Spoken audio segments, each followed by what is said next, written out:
अस्सलाम वालेकुम। अच्छा, मैं थोड़ा ऊंचा बोलूंगा क्योंकि मैं बड़े आराम से बात करना चाह रहा था, लेकिन पंडाल इतना बड़ा है, दूर दूर तक आवाज चली जाए, इसलिए ऊंचा बोलूंगा।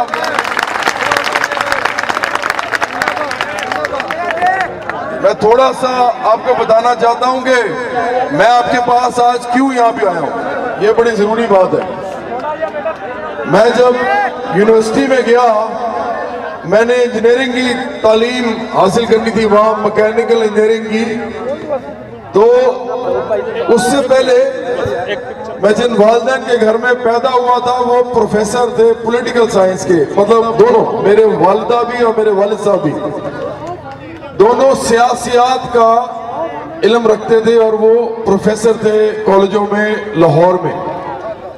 मेरे वालिद साहब गवर्नमेंट कॉलेज लाहौर में पढ़ाते थे, मेरी वालिदा लाहौर कॉलेज विमेन में पढ़ाती थी। तो मैं उनकी किताबें जब मैंने पढ़नी शुरू की और मैंने जायजा लेना शुरू किया दुनिया का मेरे इर्द गिर्द जो थी, तो मुझे एक बात समझ आई, और वो बात बहुत बुनियादी बात थी, वो किसी को भी समझ आनी चाहिए। अगर आपकी आंखों पे मकर का, फरेब का, झूठ का या हिर्स का पर्दा ना हो तो आपको सबको समझ आ जाएगी। वो बात ये है कि ये सारी दुनिया जो है ये अगर खुदा ने बनाई है तो फिर इस दुनिया के अंदर तमाम चीजें जो है वो सबकी हैं, हम सबकी। वो किसी एक आदमी की या चंद लोगों की नहीं हो सकती। वो कैसे हो गई?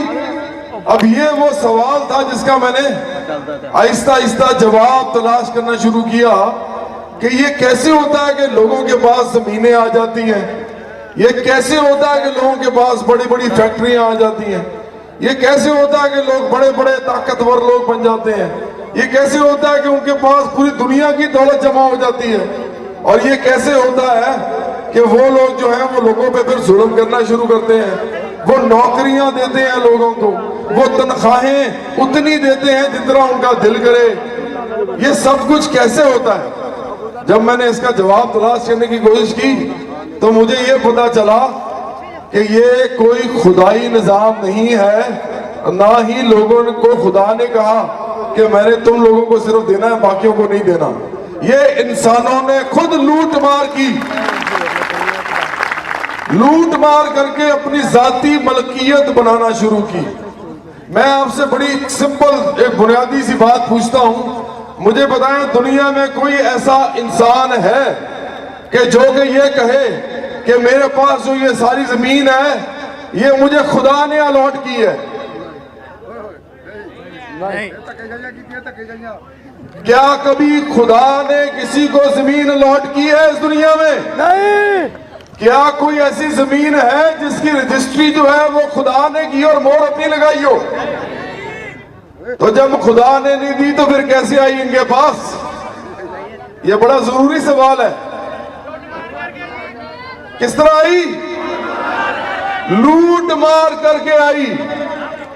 जब ये मुझे बात समझ आ गई कि ये दुनिया सारी सबकी है, चंद लोगों की नहीं है, तो फिर मुझे ये पता चला, मैंने और पढ़ा तो मुझे ये पता चला कि इस दुनिया के अंदर जितनी सनत है, जितनी फैक्ट्रियां हैं, जितनी मिलें हैं, जितना वो तमाम अराजी है, जितनी वो जमीन है जिसके अंदर से हम गल्ला उगाते हैं, ये असल में किसी की भी नहीं है, ये सबकी है।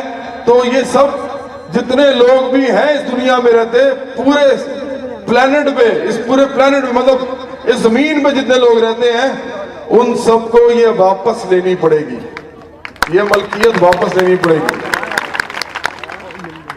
जब मुझे ये समझ आई कि ये वापस लेनी पड़ेगी तो फिर मैंने और पढ़ा कि ये होगा कैसे, क्योंकि ये लोग तो कहते हैं हमें खुदा ने दी। मतलब कितनी अजीब बात है। आप सोचें, मैं जितने भी सियासतदान है पाकिस्तान के, ये खुदा का नाम ले लेके, मजहब का नाम ले लेके बेचते हैं, आयतें बेचते हैं। आपको पता है कुरान में लिखा हुआ है कि ये आयतें बेचते हैं, मेरी सस्ते दामों बेचते हैं। ये कहते हैं कि ये दौलत मुझे खुदा ने दी। कोई ये कहता है, कोई ये कहता है कि जनाब ये शोहरत जो है मुझे खुदा ने दी। कोई कहता है ये दुनियावी इज्जत है मेरी, जो लोग इज्जत करते हैं मुझे खुदा ने दी। हर कोई ये कहता फिरता है, लेकिन ये नहीं मानता कि वो जो दूसरा है ऑपोजिशन की पार्टी में, उसको भी खुदा ने दी।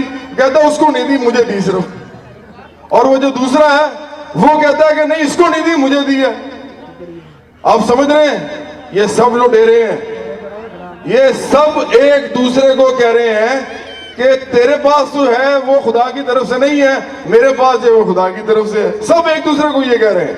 असल बात ये है कि ये इनके पास जो कुछ भी है ये खुदा की तरफ से नहीं है, ये इस दुनिया में लूट मार करके उन्होंने बनाया है। और इसलिए भी बनाया कि आप खामोश हैं, आप इनको करने दे रहे हैं सारा कुछ, ये आप अपनी हक के लिए आवाज नहीं उठा रहे, इसलिए ये लोग इन तमाम चीजों के मालिक हैं। उसके बाद जब मुझे ये पता चल गया तो मैंने अपनी जिंदगी का मकसद बनाया कि अब लोगों तक जाके कम से कम उनको इनसे ये बात तो करें। तो मैं इधर क्यों आया हूं, मैं LQM की इज्जत क्यों करता हूं, मैं इनकी तमाम लीडरशिप की इज्जत क्यों करता हूं, मैं मियां कयूम साहब जो उनकी क्यों इज्जत करता हूं, मैं असलम मिराज साहब की क्यों इज्जत करता हूं, मैं बाबा लतीफ की क्यों इज्जत करता हूं, मैं अबू ज़र गफारी की क्यों इज्जत करता हूं, मैं इन तमाम लोगों को क्यों समझता हूं कि इन लोगों के साथ जाके खड़ा होना चाहिए। इसलिए समझता हूं क्योंकि ये जो इधर मजदूर तहरीक चला रहे हैं ये भी इनकलाब की तरफ जाने का एक रास्ता है।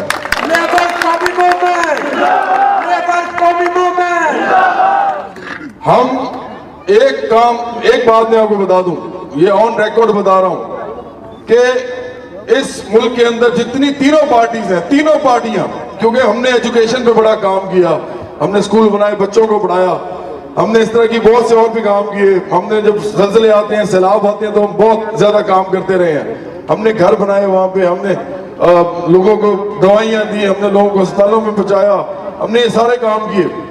लेकिन जब पिछले इलेक्शन तो उसमें पहले तो मैं तीनों पार्टीज की बात कर रहा हूं। पहले तो मुझे एक मेरे दोस्त हैं जो गुलकार हैं, बहुत बड़े पाकिस्तान के, कराची में रहते हैं, उन्होंने मुझे 2 दफा कहा कि इमरान खान साहब कह रहे हैं कि आप पार्टी में आए, क्योंकि उनको नौजवान ऐसे चाहिए थे जो कि मुल्क में कोई इस तरह के समाजी काम कर रहे थे। और क्योंकि इस मुल्क में अंदर 60% से ज्यादा नौजवान है, इस वक्त आपको पता है ना, 60% से ज्यादा इस मुल्क में नौजवान है, तो वो उतने तमाम लोगों को टैप कर रहे थे कि जो भी नौजवानों के साथ इनका ताल्लुक है तो हमारा भी है। तो उन्होंने कहा कि जी वो कह रहे हैं, तो मैंने उनसे माजरत की, मैंने कहा जी नहीं, मैं नहीं कर सकता। फिर मुझे इमरान खान साहब ने खुद लाहौर में जलसे के लिए खुद दावत दी, तो मैंने उनसे माजरत की कि जी ऐसा नहीं कर सकता, क्योंकि मैं पार्टी नहीं ज्वाइन कर सकता, और अगर आप ना भी करें ज्वाइन और जलसे में चले जाए तो बात एक ही हो जाती है, लोग ये समझते हैं कि इसने ज्वाइन कर लिया। उसके बाद एहसन इकबाल साहब जो CPEC के जो चेयरमैन है, इस वक्त बल्कि हेड है, पूरा चाइना के साथ जितना प्रोजेक्ट है वो एहसन इकबाल साहब चला रहे हैं। एहसन इकबाल साहब मेरे घर तशरीफ लाए, उनकी बड़ी मेहरबानी है, और मेरे वालिद साहब, प्रोफेसर वालिद साहब के साथ और मेरे साथ बैठे और उन्होंने मुझे मुस्लिम नूर में शमूलियत की दावत दी। तो मैंने उनसे भी माजरत की, मैंने कहा जी ये नहीं, मैं तो नहीं करना चाहता ये काम, तो मैं माजरत करता हूँ। उसके बाद मुझे जुल्फकार गोंदल साहब जो कि MPA रहे हैं पीपल्स पार्टी के पंजाब में, जिनके बड़े भाई नजर गोंदल साहब MNA हैं, मिनिस्टर भी रहे हैं, उन्होंने मुझे पीपल्स पार्टी की टिकट के लिए फोन किया। उन्होंने सिर्फ ये नहीं कहा कि पार्टी ज्वाइन करे पहले दोनों की तरह, उन्होंने कहा आप टिकट हमसे लें, क्योंकि पीपल्स पार्टी जमीन के अंदर अमीर गहराइयों में जा चुकी थी, खत्म हो चुकी हुई थी, सबको पता है। तो उन्होंने कहा नौजवानों को हम भी टैप करें, चले जी आपको हम टिकट देते हैं। तो मैंने उनसे भी माजरत की। क्यों माजरत की? ये मैं टीवी पे बोल रहा हूँ इस वक्त, ये कभी मुझे कुछ कह नहीं सकते, क्योंकि ये सब कुछ हुआ है, तो ये तो मेरे पे केस नहीं कर सकते ना कि मैं झूठ बोल रहा हूं, मैं तो सच बोल रहा हूं। तो क्यों नहीं की? बड़ी सिंपल बुनियादी सी फिर वजह है, बड़ी सादा वजह है। जो हमने पहले अभी बात की, जो मैं आपसे कर रहा था, ये लोग इस बात को नहीं मानते। ये लोग, ये तमाम लोग, इनकी तमाम लीडरशिप ये इस बात को ही नहीं मानती कि अमीर और गरीब नहीं होने चाहिए और बराबरी की सतह पे लोग होने चाहिए दुनिया में। ये तो कहते हैं हमें खुदा ने अमीर बना दिया, उसको गरीब बना दिया। जो कहते ये हो वो क्या करेंगे गरीबों के लिए? आप बताएं क्या करेंगे? वो जो मानते नहीं है कि गुर्बत जो है वो निजाम की पैदावार है, वो ये समझते ही नहीं है, वो ये इतने अनजान है कि वो समझते हैं कि गरीब खुदा ने बनाया।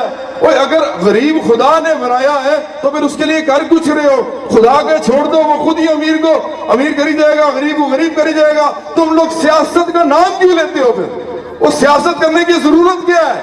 जब खुदा नहीं अमीर बनाना है, खुदा नहीं गरीब बनाना है, तो तुम किस चक्कर में सियासत में आए हो? तो ये झूठ बोलते हैं सारे। हम कहते हैं सियासत इस पे होनी चाहिए कि बराबरी हो, बराबरी की सतह पे हर एक को हर चीज मिले।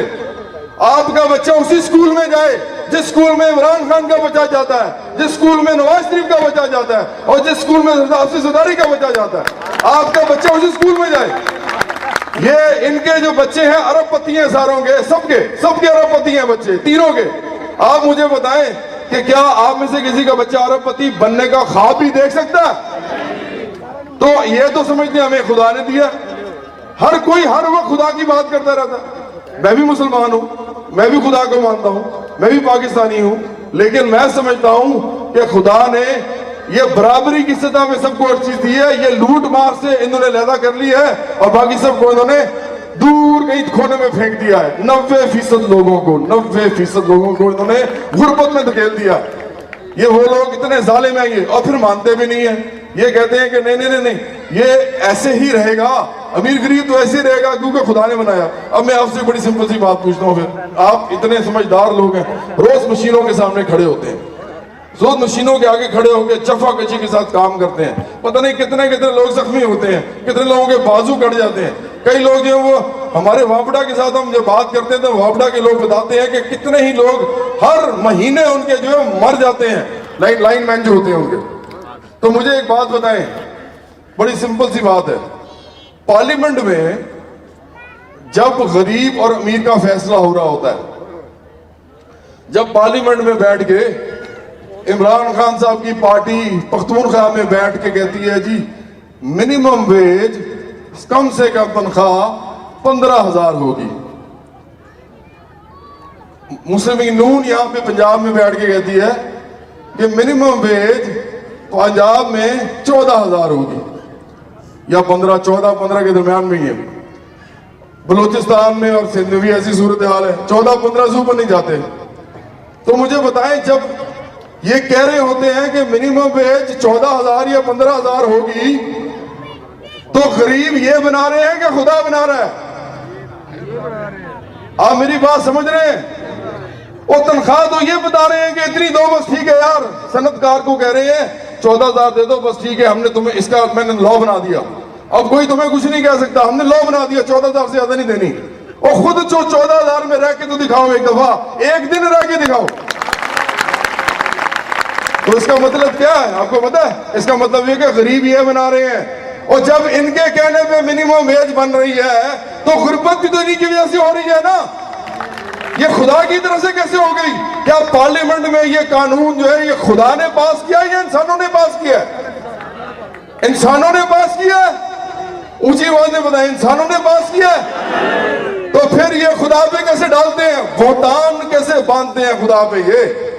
ये इतने झूठे और मक्कार लोग हैं, ये नहीं मानते, ये सब पार्टियां नहीं मानती कि बराबरी आनी चाहिए पाकिस्तान में, ये नहीं मानते। तो इनके साथ में काम क्यों करता? इसलिए मैंने माजरत की उनसे। अब हम इस पे आते हैं कि होगा कैसे।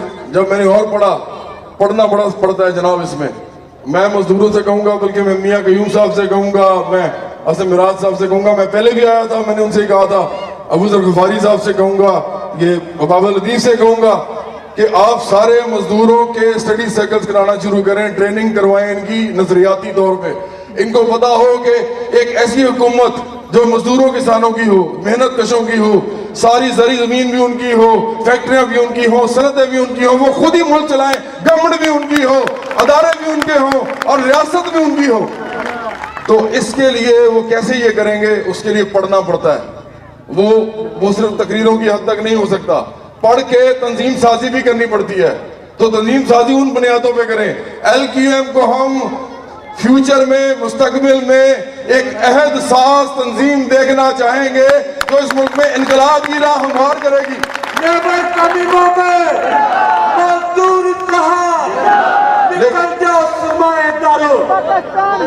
लेकिन उसके लिए इनको आपको पढ़ना पड़ेगा, बहुत से लोगों को पढ़ना पड़ेगा। और अभी मैं गया हुआ था भट्टा मजदूरों के पास, भट्टा मजदूरों से मैंने पूछा अगर हम आपको कुछ चीजें देना चाहें पढ़ने के लिए तो कितने लोग पढ़े लिखे हैं? खुदा की कसम एक भी हाथ नहीं उठा। इस मुल्क में 3 करोड़ बच्चा स्कूल नहीं जाता, अभी भी 3 करोड़ बच्चा स्कूल नहीं जाता। इतने बदकिस्मत हैं हम, 3 करोड़ बच्चा स्कूल नहीं जाता। तो आप सोचें इस मुल्क में अनपढ़ होने की कितना ये जुल्म है और कितना उनको जो है ना खुमियादा भुगतना पड़ रहा है। तो हम ये कहते हैं कि अगर फर्ज करें आप लोग तो पढ़े लिखे हैं, आप तो भट्टा मजदूर नहीं है, आप तो अली बे पे ABC सब जानते हैं। आप लोग तो पढ़ लिख सकते हैं, उर्दू अंग्रेजी में कुछ पढ़ सकते हैं, कुछ उर्दू में पढ़ सकते हैं, अखबार तो सारे पढ़ते हैं। मजदूर जो है वो मेहनत कशों की वो वाली फॉर्म होती है जो थोड़ी सी ऊपर की परत होती है। हम ऊपर नीचे दुनियावी तौर पे कह रहे हैं सिर्फ। कौन सी ऊपर नीचे के मतलब? ऊपर का मतलब कि जो कि ज्यादा समझ सकते हैं और ज्यादा लीडरशिप में आ सकते हैं। तो ये ऊपरी वाली परत हम कहते हैं जो ज्यादा पढ़े लिखे होते हैं और जो ये बात समझ भी सकते हैं, पहुंचा भी सकते हैं आगे। तो मैं चाहूंगा कि एक तो ये शुरू करें आप। तो समझ मुझे ये आता है कि पाकिस्तान में जितने भी मजदूर हैं, जितने भी मजदूर तरीके हैं, जितने भी किसान तरीके हैं, जितनी मेहनत कश तरीके हैं और उनके साथ तलबा और नौजवान, जब तक मिडिल क्लास से वो आएंगे, वो मतवस्त तबके से आएंगे, वो हो नहीं सकता, उनके बगैर इनकलाब नहीं हो सकता। ये मैं आपको बता दूं, क्योंकि वो फिर इस मामले में और भी ऊपर वाली परत है। अगर वो ऊपर वाली परत जो है जो घरों में एंजॉय कर रहे हैं, लेकिन अगर वो सोच समझ के नजरियाती हो के आपके साथ आके खड़े हो जाए तो आपको कोई एतराज है? वो आपके भाई बन जाए तो आपको कोई मसला है? तो वो जब तक नहीं आएंगे ये क्लास मोबिलिटी पैदा नहीं होगी, क्लासेस दो तबके आपस में मिलजुल के काम नहीं करेंगे। ये नहीं हो सकता कि वो सारा तबका आ जाए, नहीं आएगा। मध्यवस्थ तबका सारा नहीं आता, वो कभी भी इस तरह के उनके अंदर इनकलाबी तहरीक पैदा नहीं होती तबके के तौर पे। ये तबका है वर्किंग क्लास तबका जो ये करता है, मेहनत कश तबका करता है। लेकिन उनमें से लोग आते हैं, ये तारीख गवाह है, उनमें से लोग आएंगे तो आपके साथ खड़े होंगे तो ये तहरीक बढ़ेगी। अब आपको पता है अभी आप इतने सारे यहाँ मौजूद हैं, मैं असल बात आपसे करने लगा हूं, बड़े गौर से मेरी बात सुनिएगा। आप सब लोग इधर मौजूद हैं, इतना बड़ा मजमा है। कई दफा तो इतना बड़ा मजमा जो है वो बड़ी बड़ी पॉलिटिकल पार्टियों के भी जलसों में नहीं होता जहां वो छोटे शहरों में जाते हैं। लेकिन आप ये देख रहे हैं, ये बड़ी जरूरी बात मैं आपसे कर रहा हूं, आप देख रहे हैं कि इधर टीवी के कैमरे, ये तो बड़े जबरदस्त आदमी हैं जो सिटी 41 से आए हैं, लेकिन जितने बड़े चैनल हैं वो नहीं दिखा रहे, वो आपको नहीं दिखा रहे, वो डरते हैं आपसे, वो घबराते हैं। वो पॉलिटिकल पार्टियों को दिखाएंगे, उन तमाम लुटेरों को दिखाएंगे जो आगे बड़ी बड़ी बातें करते हैं और आखिर में 15,000 और 14,000 मिनिमम वेज आपको देते हैं, उनको दिखाएंगे। लेकिन ये नहीं दिखाएंगे। क्यों? क्योंकि अगर उन्होंने ये दिखा दिया तो उनको तो अपने मुलाजमीन को भी पैसे देने ज्यादा पड़ जाएंगे। वो भी तो नहीं पैसे देते, वो भी तो सरमायादार हैं। तो मिडिल क्लास नहीं देख रही आपको। मैं आपको जो बताना चाह रहा हूं, टीवी पे नहीं चल रहे आप। आपको पता है इमरान खान साहब रोज आते हैं सुप्रीम कोर्ट के सामने, रोज आते हैं। वो आके जनाब वो माइक सारे लग जाते हैं उनके सामने, वो शुरू हो जाते हैं। वो जैसे ही जाते हैं उसके बाद मुस्लिम नून के नुमाइंदे आते हैं, ख्वाजा साद रफीक आ जाते हैं, पता मरियम औरंगजेब आ जाती हैं, फिर वो आगे शुरू हो जाते हैं। वो दोनों को टीवी क्यों दिखा रहा है? आपको पता है उन दोनों को क्यों टीवी दिखाता है? क्योंकि वो आपकी बात नहीं करते। अगर वो आपकी बात करें, गरीब की, मजदूर की, किसान की करें, तो उनको ये जवाब देना पड़ता है कि मिनिमम वेज 14 क्यों रखी थी भाई? उनको ये जवाब देना पड़ता है कि भाई बराबरी क्यों नहीं हो सकती इस मुल्क में? ये क्यों कहते हैं कि हम गरीब को 2 रोटियां ज्यादा दे देंगे, हम अपने इलाके में 15,000 16,000 दे देंगे? तो देखें मिडिल क्लास आपके साथ नहीं है, ये आप ध्यान में रखें। ये जब आप जुलूस निकालते हैं ना, तो पता मिडिल क्लास क्या कह रही होती है, उन्होंने नौजवान लड़के लड़कियां जो कॉलेजों स्कूलों में पढ़ते हैं, वो कहते हैं यार ये फिर आ गए हैं सड़कों पे, और देखो यार ट्रैफिक ब्लॉक कर दी है, और देखो यार मैंने कॉलेज जाना था, ये मजदूरों को समझ नहीं आती, पता नहीं क्या करने निकल आते हैं। उनको पता ही नहीं है, उनको मालूम ही नहीं है कि हमारे भाई बहन किन हालात में जिंदगी गुजार रहे हैं, उनको नहीं मालूम। हम क्या चाहते हैं? जोर से बोलो। हम क्या चाहते हैं? जागीरदारों से लेंगे, बटेरों से लेंगे, है हक हमारा, हम लेके रहेंगे। जोर से बोलो। तो बड़ी मेहरबानी, निकल जाओ जागीरदारों, हमारी पीछे तक आनी चाहिए। निकल जाओ सरमाएदारों, पाकिस्तान हमारा है, पाकिस्तान जिंदाबाद, पाकिस्तान जिंदाबाद। अबूजर साहब बड़ी मेहरबानी, बल्कि मैं तो आपको बताऊं, ये जो नारा है ना, दुनिया भर के मेहनत कशो एक हो जाओ, दुनिया भर के, हम कहते हैं दुनिया भर के। अब पता क्या होने वाला है, ये तरीके उठ रही हैं, एलकेएम बन रही है, वहां वापडा अपनी तरीक चला रही है, वहां पीआईए ने भी चलाई थी थोड़ा सा पहले प्राइवेटाइजेशन को रोकने के लिए, यहाँ किसान तंजीमें बन रही हैं। अभी एक हमारे दोस्त हैं, उन्होंने जहांगीर तरीन, नवाज शरीफ साहब और वो क्या जरदारी साहब, जहांगीर तरीन साहब, इन तीनों की शुगर मिल से गरीबों के जो उन्होंने पैसे दबाए हुए थे करोड़ों में, उन्होंने लेके दिए, किसान बाहर निकले अपने हक के लिए। तो ये चीजें हो रही हैं, हम हर जगह जाते हैं, international youth and workers movement हर जगह जाती है। क्यों, मैं फिर बताने लगा हूं। बात यह है कि जब तक नौजवानों में, तुलबा में और मजदूर तरीकों के अंदर काम इकट्ठा और किसान तरीकों में नहीं होगा, इनकलाब नहीं आएगा। ये सब मिलके लेके आएंगे इनकलाब। इनमें पढ़े लिखे लोग भी आएंगे, इनमें मजदूर भी आएंगे, इनमें किसान भी आएंगे, मेहनत कश भी आएंगे। इसलिए मैं आपके पास आज आया हूं, मैं इसीलिए आपके साथ खड़ा हुआ हूं, क्योंकि हम चाहते हैं कि इस दुनिया के अंदर अब इनकलाब आए। ये दुनिया जो है वो ऐसी हो गई है, आपको मैं बात बताता हूं, उसके बाद मैं तकरीर खत्म करने वाला हूं। आपको पता है इस दुनिया में 8 अमीर तरीन जो लोग हैं, सिर्फ 8 अमीर तरीन जो लोग हैं, उनके पास इतनी दौलत है कि जितनी इस दुनिया में 3 अरब 60 करोड़ लोगों के पास है। दुनिया में सिर्फ 1 2 3 4 5 6 7 8 लोगों के पास इतनी दौलत है जितनी 3 अरब 60 करोड़ यानी इस दुनिया की आधी आबादी के पास है।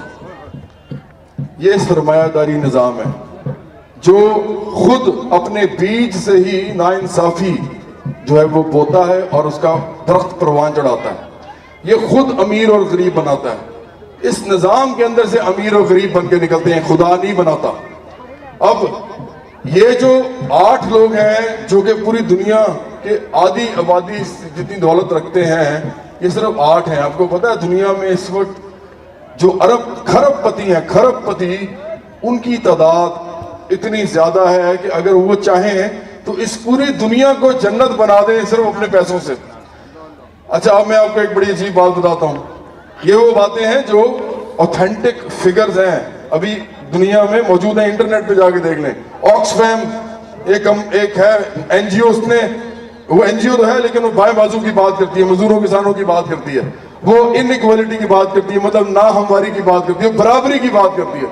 उन्होंने कहा कि इस वक्त दुनिया में 100 लोग हैं, 100 लोग सिर्फ, ये भी गौर से आखिरी बात सुनिएगा मेरी, 100 लोग दुनिया में सिर्फ ऐसे हैं कि जो अपने 1 साल की आमदनी से, 1 साल की आमदनी से इस पूरी दुनिया की गुर्बत को एक नहीं 4 दफा खत्म कर सकते हैं।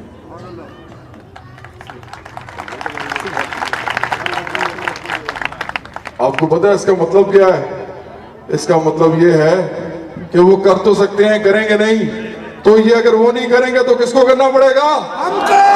ये हमें करना पड़ेगा ये। और ये तो सिर्फ 100 लोगों की बात करें और 1 साल की आमदनी, और इन लोगों की अगर पूरी जायदादें अगर आप ले लें तो ये दुनिया जो है ये जन्नत भी 6 दफा बन जाएगी। और हम जो सिर्फ 100 लोगों की बात कर रहे हैं, हम अब करते हैं हजारों की, लाखों की, करोड़ों की।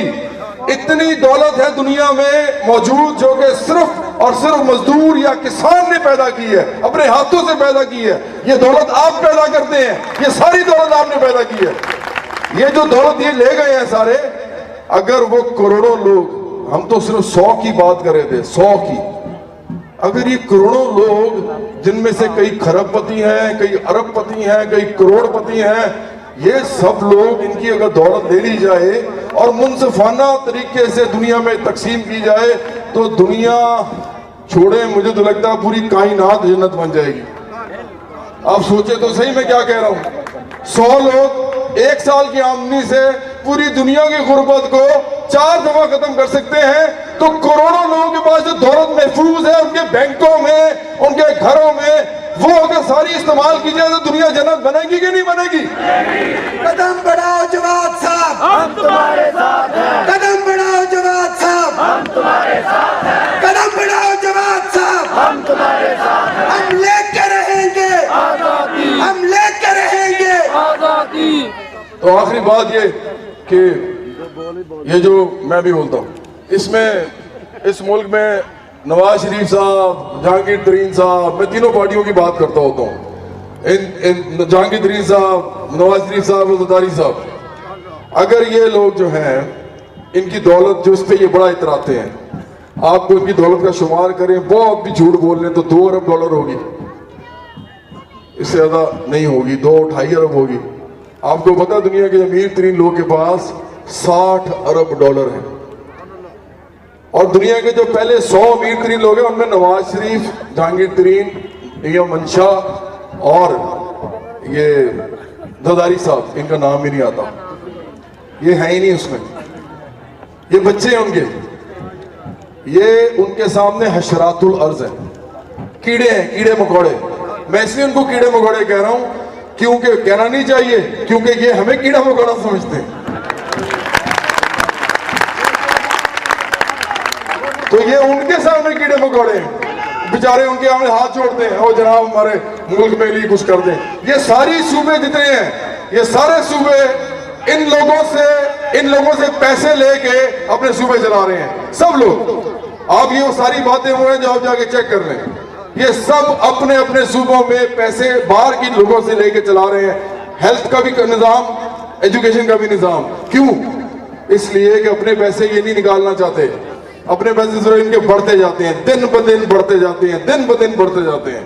और आप लोग जो हैं, आप लोगों को मिनिमम वेज ये 14,000 और 15,000 देते हैं, वो भी नहीं मिलती, ये बताया उन्होंने, वो भी नहीं मिलती।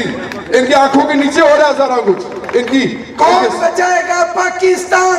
मजदूर, तुलबा और किसान। बिल्कुल। कौन बचाएगा पाकिस्तान? मजदूर, तुलबा और किसान। कौन बचाएगा पाकिस्तान? मजदूर, तुलबा और किसान। तो मैं जनाब आपसे जानना चाहूंगा ये कह के सिर्फ कि इस मुल्क में जितनी मजदूर तरीके हैं उन सब के साथ हम खड़े हुए हैं। हम नजरियाती तरबियत भी करना चाहेंगे, ताकि ये जितनी जमीन है दुनिया में, जितनी सनतें हैं दुनिया में, इन सब को तमाम लोगों की मलकियत में दिया जाए जो इस प्लेनेट पे रहते हैं, जो जमीन पे रहते हैं, वो सबकी मलकियत हो। ऐसा निजाम आए, बराबरी का निजाम आए, जो सबको बराबरी की सतह पे देखे, सबको बराबरी की नजर से देखे, जो कि ये कभी भी नहीं कर सकते, ये सब लोग कभी भी नहीं करेंगे। अब जो अमेरिका में ट्रंप आया वो भी नहीं करेगा, क्योंकि वो खुद सरमायादार है। तो मैं ही सिर्फ कहना चाहूंगा कि इंटरनेशनल यूथ मूवमेंट जो है ये सिर्फ सियासी तरबियत करती है और नज़म करती है लोगों को, और आप जैसी जो तंजीमें हैं उनके साथ जाके खड़ी होती है, ताकि क्या हो, ताकि इस मुल्क के अंदर एक ऐसी पार्टी आप खुद बनाएं, हम नहीं बनाएंगे, हम तो अनाउंस भी नहीं करना चाहते, हम तो आपके साथ खड़े हुए हैं। आप खुद सब लोग आखिर में मिल के, वो कहते हैं ना, मजदूर मजदूर मजदूर मजदूर मजदूर किसान। तो आप लोग जब आप में तुलबा आएंगे बड़ी तादाद में, जब वो ये नहीं कहा करेंगे कि वो ये क्या मजदूर फिर निकल आए हैं यार, इनको तो हटाओ, मैंने कॉलेज पहुंचना है, बल्कि जब भी वो देखा करेंगे मजदूर बाहर निकले हैं तो वो कॉलेज छोड़ के आपके साथ खड़े हो जाया करेंगे, आपकी जद्दोजहद में आपके साथी बनेंगे। हम उस वक्त के लिए तरबियत करना चाहते हैं लोगों की, नौजवानों में, तलबा में, नजरिए के साथ कि बराबरी का नजरिया, बराबरी की सतह में सबको सब कुछ मिले। तो वो जब आप सब इकट्ठे मिलके एक यूनिफाइड फोर्स में तब्दील होंगे, 90% लोग इस मुल्क के जो कि मजदूर, किसान, मेहनत कश हैं, जिन्हें मिडिल क्लास भी आती है, वो भी आखिर में वो भी मजदूर है, चाहे वो 2 लाख रुपया भी ले रहे हो, होते वो तनख्वाहदार मुलाजिम है। उनको नहीं पता कि किस वक्त कोई निकाल दे तो उसके बाद वो डिग्रियां लेके फिर रहे होंगे, जनाब मुझे नौकरी दे दें, जनाब मुझे नौकरी दे दें। वो भी मेहनत कश है, असल में मानते नहीं है। वो उनके बारे में कहा था मार्क्स ने, उसने कहा कि इन मिडिल क्लास के जो पांव है ना वो कीचड़ में होते हैं और नजरें आसमान की तरफ होती हैं। जाना वो चाहते हैं, सरमायादार बनना चाहते हैं, सारी उम्र मेहनत कर करके मर जाते हैं, सरमायादार नहीं बन सकते, लेकिन पांव कीचड़ में रहते हैं। क्यों? क्योंकि असल जिंदगी की उनको कभी समझ नहीं आती कि असल जिंदगी ये है कि जद्दोजहद की जाए और नौजवानों, तलबा, मेहनत कशों, मजदूरों, किसानों के साथ जाके खड़े होकर जद्दोजहद की जाए। उनको नहीं समझ आती, क्योंकि थोड़ा बहुत होता है, थोड़ा ज्यादा चाहते हैं और सारी उम्र इसी दगोदों में जिंदगी गुजार देते हैं। लेकिन फिर भी ये तारीख गवाह है कि इनकलाबात की जो लीडरशिप है ना, लीडरशिप या तो वो मेहनत कशों के अपने अंदर से आती है और या मतवस्त तबके से लोग आते हैं। तो इसलिए ये जरूरी है कि आप लोग उस सफर की तरफ रवा दवा रहे कि जहां पे इस मुल्क में एक ऐसी पार्टी बने तो जिसमें 90% लोग खुद मौजूद हों। तो जब वो खुद ही उस पार्टी के अंदर होंगे तो वोट किसको देंगे? अपने आप को वोट देंगे जनाब, वो आपकी पार्टी होगी। उस पार्टी के लिए आप ये सब कुछ कर रहे हैं। ये ट्रेड यूनियन है जो LUM है, और ये हो सकता है कि बाद में हो सकता है ये सियासत में आ जाए, हम फिर भी उनके साथ खड़े होंगे। ये ट्रेड यूनियन, तमाम प्लेटफॉर्म, किसानों के, मजदूरों के, हम उनके साथ खड़े होंगे। और हम आखिर में मजदूर हुकूमत चाहते हैं, सिर्फ पाकिस्तान में नहीं, पूरी दुनिया में मजदूर हुकूमत चाहते हैं। सब मजदूर हो, ये कोई सरमायादार नहीं होगा, कोई जागीरदार नहीं होगा, किसी का बाप को खुदा ने कुछ नहीं दिया था, इन्होंने इसी दुनिया से लूट मार करके कमाया है। ये सब लोग वही के वही है। तो अब ये खत्म हो जाना चाहिए। दुनिया में हर एक को हर चीज मिल सकती है, इतनी पैदावार है, तो अब ये खत्म हो जाना चाहिए ये वाला निज़ाम। अब बराबरी का निज़ाम आना चाहिए। उसके लिए पाकिस्तान से तहरीक उड़ेगी, पाकिस्तान से पार्टियां बनेंगी और पाकिस्तान में मेहनत कश जो है वो एक ऐसी हुकूमत बनाएंगे जो कि फिर पूरी दुनिया उस नमूने को देख के अपनी अपनी जगह पे भी ऐसी हुकूमतें बनाएगी। और ये पूरी दुनिया जो है आखिरकार बराबरी के नाम पे चलेगी। हम सब की जाती मिल्कियत सारी दुनिया होगी और हम सब मिलके चैन से, खुशहाली से रह सकेंगे। बहुत मेहरबानी, बहुत शुक्रिया। बाजू की तंजीमें मजदूरों, किसानों के साथ काम करती हैं, उनको सलाम है। उनके लिए एक बड़ा सा नारा बुलंद कीजिए। बल्कि नारा हम क्या करेंगे? दुनिया भर के मेहनत कशो, दुनिया भर के मेहनत कशो, दुनिया भर के मेहनत कशो। नाबाद है तेरी जिंदगानी, उठ ए गरीब नवा, क्या है जो तूने दिल में ठानी, अब होंगे गुलाम सबाजा। आओ हम गुलामी अपनी छोड़े, हो आजाद और रिहा। बदले ये सारी दुनिया बदले, जिसमें जोर जुल्म जफा। ये जंग हमारी है आखिरी, है इस पर ही फैसला। सारे जहां के मेहनत कशो, उठो के वक्त आया। ये जंग हमारी है आखिरी, है इस पर ही फैसला। सारे जहां के मेहनत कशो, उठो के वक्त आया। हम ही है सकाफत, हम कदरे, हम तहजीबों के निशान। इंसानी अजमत, इल्मो हुनर और फन के तासुबा। हम मेहनत कश, हम मेहनत कश, हम है मजदूर किसान। हम ही से जन्मी ये दुनिया, हम ही से है जहां। ये जंग हमारी है आखिरी, है इस पर ही फैसला। सारे जहां के मेहनत कशो, उठो के वक्त आया। ये जंग हमारी है आखिरी है, इस पर ही फैसला सारे जहां के मेहनत कशो उठो के वक्त आया है, सारे जहां कशो उठो के वक्त आया। जंजीर जबर की तोड़ के इज्जत से जिएंगे हम, अब कायम होगी बराबरी, कोई मालिक ना आका। सब शहर कस्बों गांव से अब निकले हम जाबाज, सर उठा के और सीना तान के कहो मिल के बुलंद आवाज, ये जंग हमारी है आखिरी है, इस पर ही फैसला सारे जहां के मेहनत कशो उठो के वक्त आया। मिलके सारे जहां के मेहनत कशो उठो के